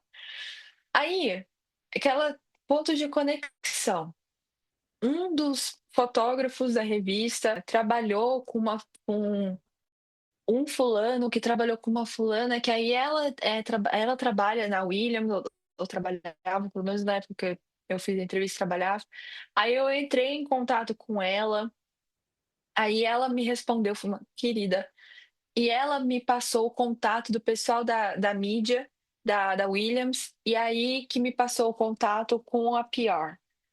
Aí quando chegou na PR dele, do Sainz, aí começou uma troca de e-mails para eu me apresentar, falar o que que a gente queria. E assim, a gente queria entrevistar logo no GP da Espanha. Ou seja, é tipo querer entrevistar o Bortoleto no GP do Brasil. Meu, é o cara mais requisitado do mundo. E eu assim, não, mas olha, você não tá entendendo. A matéria, ele vai ser capa, então, tipo assim, é uma matéria longa. Eu não vou estar, não vai ser nenhuma matéria hard news, vai ser tipo um slow news. A gente vai fazer uma curadoria, vai resgatar a carreira dele e tal, não sei o quê. A gente vai perguntar mais sobre isso, né? Teve várias trocas, juro, acho que, nossa, não consigo nem mensurar quantas vezes. Aí, quando ela fala, ela acha um available time slot, ou seja, ela acha um horário lá na agenda dele, e ela fala: "Tá bom, quinta-feira, tal hora". E eu tipo: "Ok". E assim, Barcelona era eu só estava indo para Barcelona para fazer essa entrevista. Óbvio que para poder cobrir o GP, mas assim, de nada adiantava cobrir o GP se eu não cumprisse a minha tarefa principal, que fosse fazer essa entrevista. E eu teria 10 minutos. 10 minutos. E o tanto de vídeo que eu vi do Carlos Sainz para poder entender como é a velocidade dele na fala, raciocínio, resposta, porque eu comecei a calcular, eu sabia que eu queria perguntar, né, de temáticas, não perguntas específicas, mas eu ficava pensando: ele é uma pessoa prolixa? Ele é mais direta? Que tipo de pergunta ele desenrola melhor e que tipo de pergunta ele dá umas travadas, sabe? É tudo isso que você tem que estudar, pelo menos é o que eu estudo antes de você fazer uma entrevista. Não é só: "Ah, eu quero saber XYZ dele", beleza, mas e ele? Com quem que você está lidando? Como é que ele é? Então, assim, o estudo foi o mais diverso possível, digamos assim. E, bom, cheguei lá no Hospitality da Williams, lindo, geladinho. Ai, gente, estava tão calor lá, nossa, lindo o Hospitality. Aí, tipo, me receberam. Aí: "Ai, ah, sim, você é a Maria Clara? Sim, vem cá, a gente vai". Aí eu fui pro segundo andar, são 3 andares. Fui pro segundo andar, fiquei lá esperando o Albon conversando com o engenheiro dele e eu assim: "Oh my God". Vou só botar meu ouvidinho, assim, em pé, sei lá, vai que, né, tô falando uma coisa interessante. Eu assim, e aí os quadros. Ai, o Frank Williams, gente, incrível, lindo. E a comida estava no horário do almoço, a comida estava com um cheiro bom. Ai. E aí, quando chegou meu horário, mais uma pessoa apareceu, me convidou para ir lá para o terceiro andar e foi: "Tá". Aí o que acontece? Lá no terceiro andar tinha um sofá Aí era um sofá, uma mesinha, aí um outro sofá, aí eu sentei, aí eu coloquei as Brace Ones na mesinha, de modo que ele sentasse de frente para mim. Só que acontece, eu troquei tanto e-mail com a assessora dele, que assim, eu sabia como é que o Carlos era, mas a assessora dele não fazia ideia, e assim, ela estava assim, sabe quando você começa o e-mail, tipo, atenciosamente, tipo, best regarding, tipo, e aí você já termina o e-mail, tipo, best, tal. Você já tá, tipo, terminando o e-mail com um abraço, sabe? Em vez de você colocar atenção, sabe? Você já tá próximo, quase, assim, de tanto e-mail que vocês trocam. Quando ela apareceu, que ela falou, Hi, Maria! Aí eu, oh my God, hi! Do tipo assim, meu Deus, ela existe! Eu, oh my God! Aí eu, oh my God, hi, how are you? Ela, oh, good, thank you. This is Carlos. Quando eu fui me dar conta que ele tava atrás dela, oh, hi, Carlos, I'm sorry. Ele, yes, I'm here. E eu assim, ai, tudo bem, como você tá? Ele, ai, tô bem e tal. Tá um pouco caótico, de repente eu falei, ai, imagino, vamos lá, vamos sentar, tal, não sei o quê. Aí ele foi, sentou, a primeira coisa, ele, as revistas são suas? Eu falei, eu edito essas revistas, tal, vim pra cá só pra poder te entrevistar e você é o, é o next issue, né, é o próximo assunto da revista e tal. Aí ele, oh my God, elas são muito lindas, muito obrigada. Aí eu não imagino, elas são suas. Aí ele, ai, really? Eu falei, you can have them. Ele, oh, thank you so much, né? Ele foi um divo, um lorde. Ai, gente, que pessoa boa de entrevistar. Como eu já tinha visto tanta coisa dele assim para poder entender como é que ele funciona, eu já sabia como eu tinha que colocar as perguntas e como fazer para poder tirar a informação dele e tal. Você tem que ter estratégia de entrevista, porque você não vai logo com a pergunta que você quer. Não. Você tem que ter estratégia, porque o Carlos, ele começa e ele não olha no olho. Então você tem que ir primeiro com pergunta técnica, que ele vai começando, ele tem uma casca, digamos assim, aí você vai aos poucos quebrando essa casca, sabe? Você tem que, tipo, tomar a sopa pelas beiras, não indo no meio, sabe? Não vai queimar a boca. E aí você vê que ele vai ficando confortável, tal, lá pela quinta pergunta, sim, ele já começa a fazer um pouco de contato visual, e aí você começa, você vê que ele tá se sentindo mais confortável, você começa a ir um pouco mais profundo, não sei o quê, nananana. Fez uma pergunta mais assim, volta para alguma assim, e qual que é o seu time favorito, entendeu? Tipo, quem é do Real Madrid que você mais gosta, sabe? Você tem que dar essas. Então tudo é estratégia. Aí quando você, óbvio, ajuda. Quando o entrevistado é um querido que nem ele foi, helps a lot, sabe? Então assim, foi incrível essa experiência. Me deu a oportunidade de aprender muito. Nossa, eu apliquei todas as minhas aulas de técnica de entrevista da faculdade, eu apliquei nesse momento. Foi foi incrível e tô muito grata a ele também por fazer dessa experiência ser tão boa, sabe? Ter sido tão ele ter sido tão querido mesmo. O que mais te encanta no processo de construir uma narrativa editorial? Acho que é a responsabilidade que eu tenho, sabe? Porque é o que as pessoas vão ler. Então, querendo ou não, eu sou um filtro, certo? Então, acho que quando eu penso se as pessoas não sabem, que seria interessante elas saber o que que os outros veículos estão dando, que provavelmente elas já vão ter contato, principalmente pelas redes sociais, que são as principais formas que as pessoas consomem as informações, principalmente em relação à Fórmula 1. Então, o que que eu posso trazer de diferente? E isso é uma coisa que eu sempre penso comigo mesmo para além do esporte, o que que eu posso trazer de diferente? Eu sempre penso que se você quiser trazer um conteúdo original, você precisa oxigenar o que você já tem. E você precisa procurar inspirações em outros lugares, sabe? Em outros meios, em outros esportes. Então, tudo começa do meu entendimento da responsabilidade que eu tenho em mãos. E responsabilidade essa que também me faz perceber que eu poderia e devo trazer conteúdos diferentes. E de onde vem esse conteúdo diferente? É justamente disso, de saber para olhar para lugares diferentes, para onde os outros não estão olhando, sabe. Com a parte editorial concluída, vamos seguir para o coração das pistas e conhecer a sua experiência dentro da Fórmula 1, categorias de base e Fórmula E. Como foi cobrir a Fórmula 1 em loco em diferentes circuitos? É incrível, né, é a mágica. Eu acho que, assim, por exemplo, no Brasil, a semana mais mágica para mim é a semana da Fórmula 1, e é a mesma coisa lá fora. E você vê os outros, ai, e as outras culturas, e só que conectada para um mesmo esporte, isso é muito legal. E essa possibilidade de você conhecer esse mesmo esporte que você tanto admira por diferentes lentes. Então, por exemplo, eu já cobri o GP da Itália, em Monza. É outra coisa.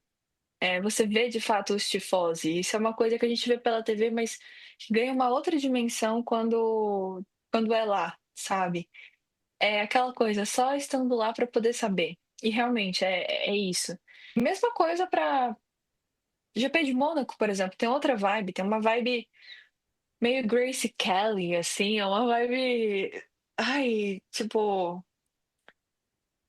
luxo e, ai, dias bonitos, sabe? O céu azul que encontra o mar e é todo mundo tão elegante, sabe? É uma vibe totalmente diferente. E aqui no Brasil também é totalmente diferente de um jeito totalmente diferente, sabe?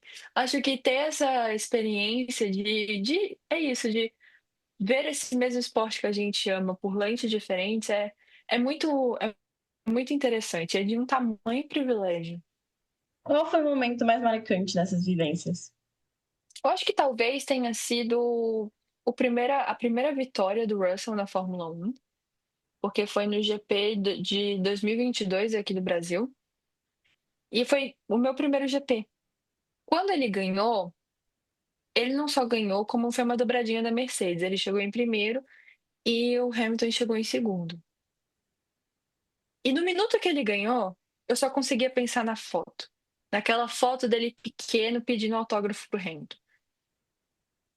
E pra mim era tão óbvio, sabe? Tipo, meu Deus, a gente precisa lembrar dessa foto nesse momento, sabe? Ele ganhou e eu só conseguia pensar nisso. Eu cheguei na sala de imprensa, não na sala de imprensa, na press conference room, na sala de conferência de imprensa, decidida que eu ia perguntar sobre isso. E foi exatamente o que eu fiz. E em nenhum momento na minha pergunta eu falei sobre a foto, mas eu coloquei códigos na minha fala que remetem à foto. Então, eu não lembro exatamente qual foi a minha pergunta, mas eu lembro que eu perguntei algo assim, no sentido de: George, você cresceu vendo o Lewis na Fórmula 1. Segundo o que você já nos contou muitas vezes, ele é uma fonte de inspiração para você. E hoje você ganha o seu primeiro GP ao lado dele. O que você poderia dizer para aquele little boy, para aquele garotinho que sonhava chegar onde você está hoje, ao lado de quem você está hoje? O Hamilton falou alguma coisa para ele no sentido de: você tá lembrando da foto? Eu tô lembrando da foto. Aí ele, oh, that photo. Aí ele descreve a foto e pra mim a resposta, nossa, foi perfeita, sim. E ok, assim, perfeita no sentido de me supriu o que eu precisava pra poder fazer a matéria de Vitória, tá? Ok, no outro dia eu tô tomando café da manhã porque assim, o pós-GP é o dia do nada, entendeu? É o dia pós-ressaca, assim, porque seu corpo tá morto, você tá muito cansado. E aí meu celular começou pi, pi, pi, pi, toda hora notificação, notificação. Entrei, e assim, um bando de amigo meu falando, você tá no, nas redes, né, no Twitter, né, no Instagram da Fórmula 1. Eu, hã? Assim. E eles tinham postado justamente esse momento da entrevista, minha vozinha. minha vozinha fina, sei lá, do jeito que eu sou agora, fazendo a pergunta pra ele, e aí quando ele, você tá lembrando da foto? Tô lembrando da foto. Aparece a foto do Little Russell querendo o autógrafo, sabe? E poxa, esse foi meu primeiro GP. E eu lembro que eu olhava para os meus outros colegas da, da, da conferência e eu não entendia. Eu olhava para eles e tava todo mundo perguntando sobre o comportamento do carro, o desgaste do pneu, e eu ficava, meu, eu pensei que isso aqui era a foto, era a única coisa que estaria todo mundo falando, porque não é tão óbvio que a gente tem que lembrar. E, bom, talvez não seja tão óbvio assim, porque,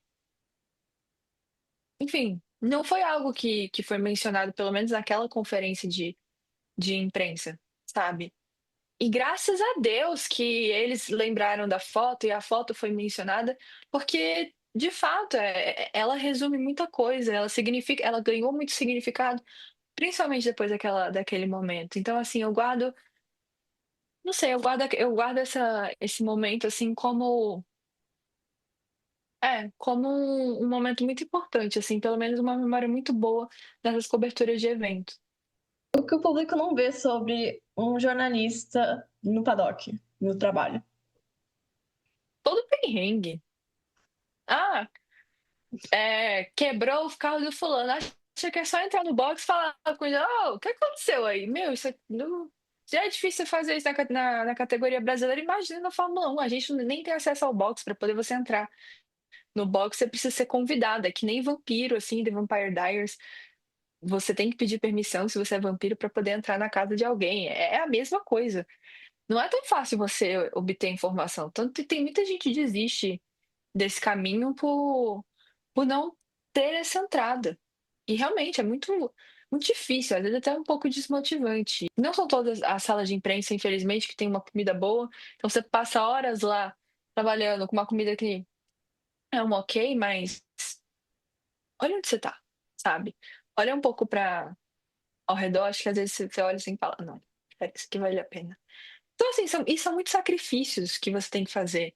Muitos colegas, eu estava conversando com uns colegas que cobrem, né, Fórmula 1 há muito tempo, gringos, e teve um colega que falou: se você quiser, ou você tem sucesso na vida pessoal, ou você tem sucesso na sua vida profissional. Se você quiser um casamento estruturado, você não cubra a Fórmula 1.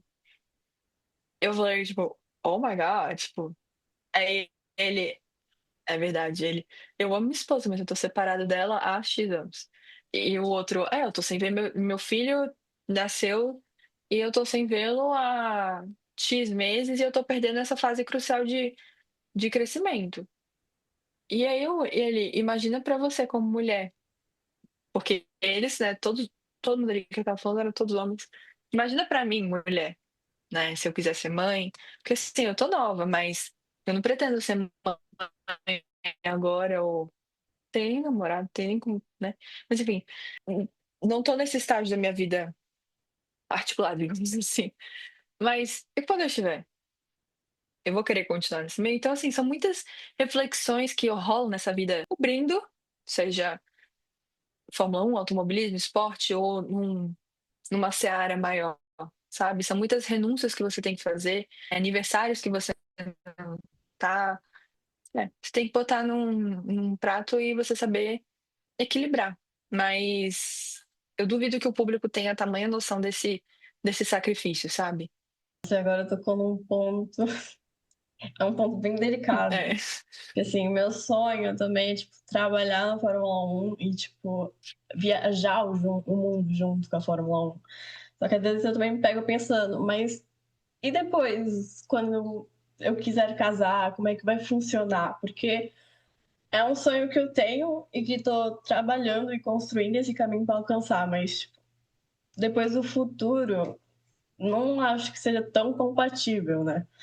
Às vezes me pego pensando, refletindo um pouco sobre. É. Eu, assim, não tenho a resposta para poder te dar, porque eu considero estar na mesma fase que você. Mas acho que vendo colegas de, sei lá, 30 a 40 anos, mulheres nesse meio, o que eu vejo muito é uma rede de apoio, sabe? Elas têm filho, só que elas têm uma rede de apoio. Então, tem mãe para poder ajudar, tem amiga, tem babá, enfim, tem.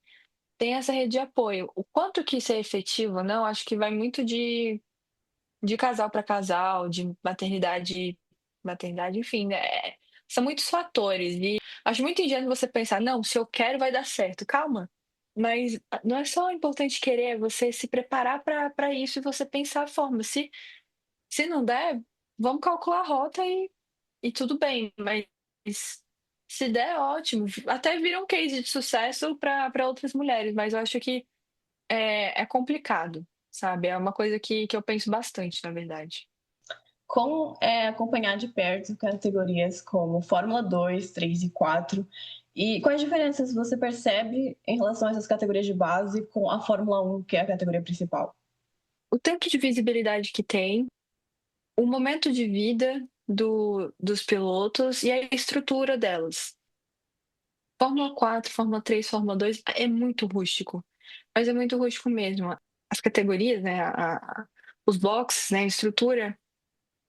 Os boxes são basicamente tendas, um caminhão com todas as, enfim, coisas que vão guardar o que está debaixo da tenda, e bando de trailer para o pessoal da organização.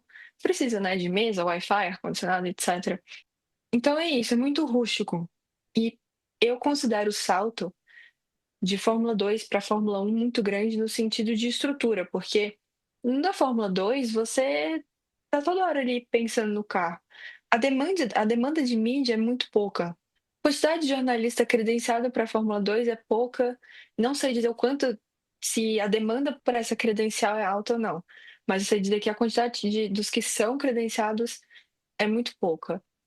E quando você chega na parte da Fórmula 1, é absurdo. Você precisa, tanta demanda, seja de mídia, criação de conteúdo, patrocinador, enfim.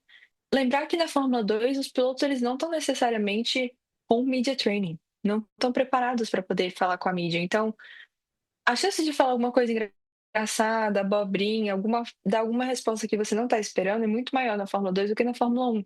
Se você não tomar cuidado, na Fórmula 1 você faz uma pergunta que você já sabe o que que ele, piloto ou quem for, vai responder, entende? Então, são ambientes com dinâmicas totalmente diferentes, acho que até contrastantes. Como foi cobrir a Fórmula E no Brasil? E quais diferenças percebe entre a Fórmula 1 e a Fórmula E no ritmo de trabalho e na cobertura jornalística?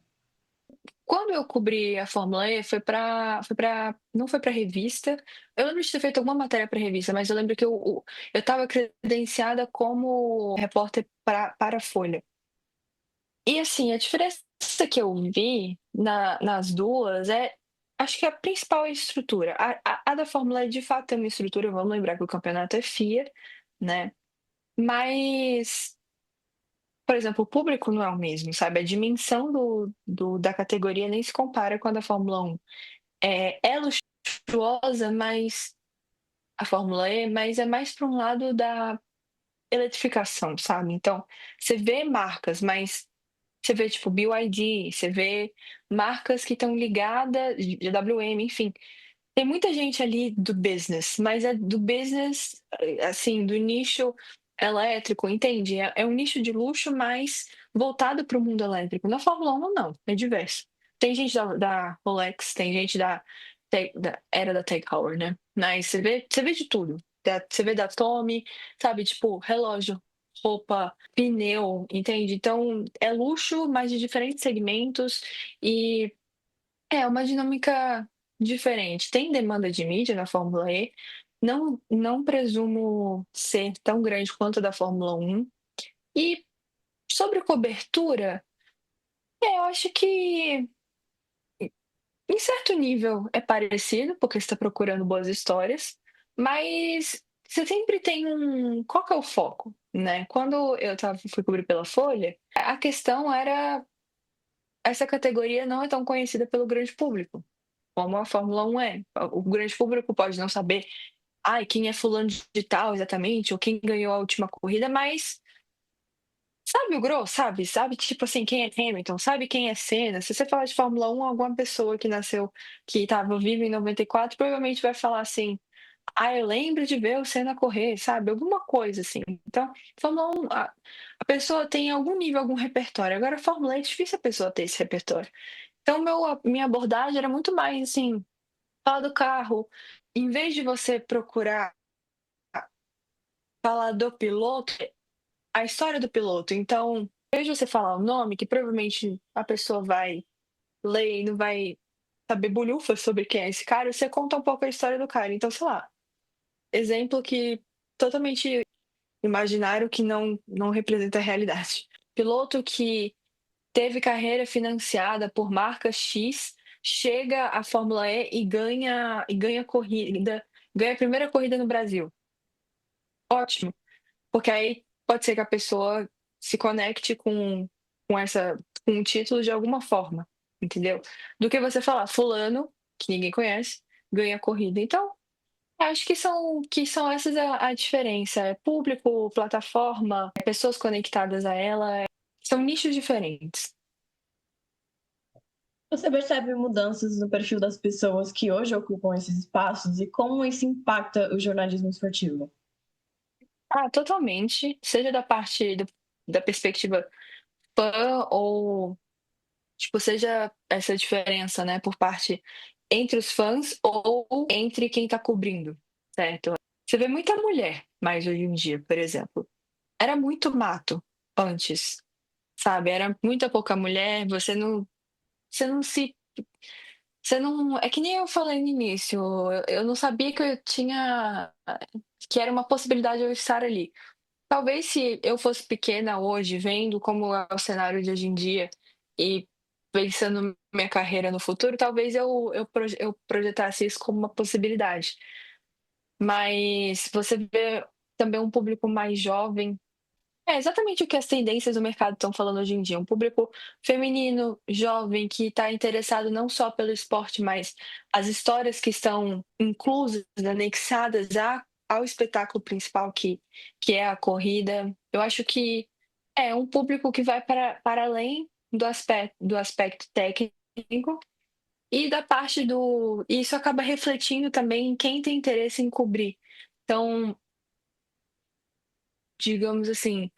Em termos de Fórmula 1, eu vejo a sala de imprensa bem diversa, óbvio, muito homem branco europeu, né, como sempre, mas assim, também tem mulheres, sabe?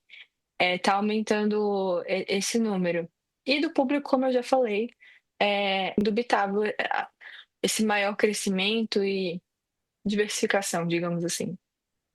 Tem uma pergunta extra que não tem nenhuma conexão, assim, com o último bloco, mas eu achei que era um assunto bastante pertinente de ser abordado.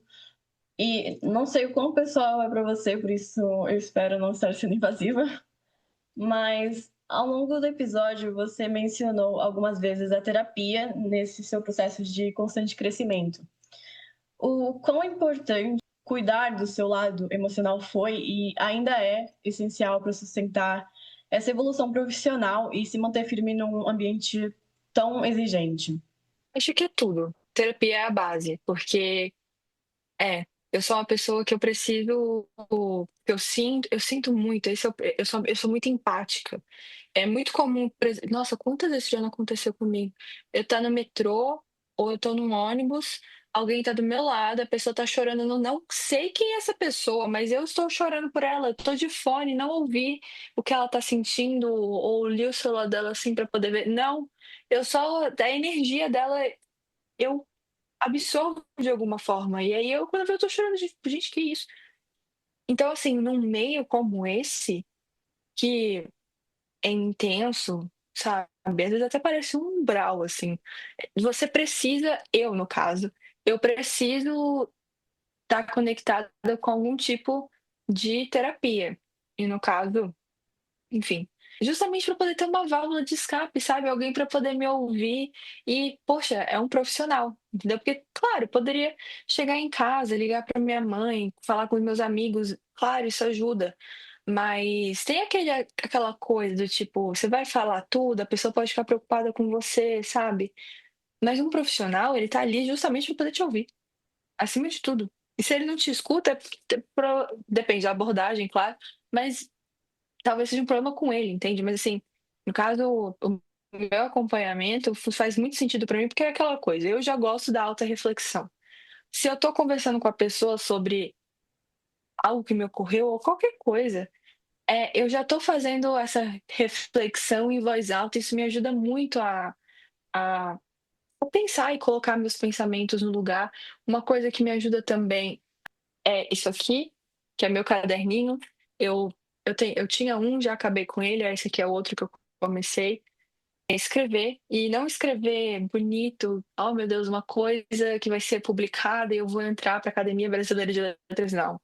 Isso aqui é basicamente, tá tendo esses pensamentos na minha cabeça, eu preciso, tipo, tirar isso da minha mente, aqui é onde eu vou desafogar, sabe. Então, eu acho que cada pessoa é uma pessoa, cada um tem seu processo. Eu sou ninguém para poder falar: "Você tem que fazer isso". Eu não sou uma pessoa que outorga na vida das outras pessoas, mas o que funciona comigo é ter um acompanhamento psicológico, isso me ajuda muito, poder ter a cabeça no lugar sempre e escrever, sabe, escrever, conversar, ver o mundo, respirar, ler livros diferentes, ter amigos de outras áreas, isso tudo é o que me ajuda e eu altamente recomendo para você, não é nem para você sobreviver nesse meio, mas para você viver nele tranquilamente na medida do possível, para poder a vida não te engolir, e sim você ainda sentir que tem um nível de controle sobre ela.